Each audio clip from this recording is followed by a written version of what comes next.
সুপ্রিয় দর্শক মন্ডলী, নারী ও পুরুষের সমান অধিকারের পরে আরো নতুন কিছু দাবি নিয়ে রাস্তায় মহিলারা আন্দোলন করছে। চলুন তাদের দাবিগুলো কি কি জেনে নেই। আপনারা কিসের দাবিতে এখানে আন্দোলন করছেন? আমাগো কামের অধিকার দিতে হইবে। আপনারা কি কাম করেন? আমরা অনলাইনে কাম করি, ইমোতে কাম করি। ইমোতে কি কাম? আকাম, সোজা কথা আকাম করি ইমোতে। কি অধিকার চাই আপনাদের? আমাগো ফ্রিল্যান্সিং কার্ড বানাই দিতে হইবে। কি বলেন? ইমোর সাথে ফ্রিল্যান্সারের কি সম্পর্ক?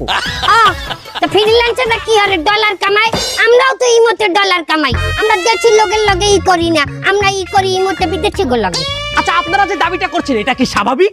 অবশ্যই স্বাভাবিক। যেভাবে মাতারিকে সবকিছু মাইনে নিতেছে, এইভাবে আমাগো দেখবেন একদিন আমাগো ইমোতে আকাম সাকাম ফ্রিল্যান্সিং কার্ড দিয়ে বৈধ বানাই দেবে। এই স্বাধীন দেশে থাকতে যদি স্বাধীনভাবে ইমোতে একটু কামই না করতে পারি, তাহলে স্বাধীন দেশে থেকে লাভ দেখি। আর তাই আমাকে ভারতে পাঠাই দেন। বলছি ভারতের মোদিও বলে আমাকে কাজ পছন্দ করে।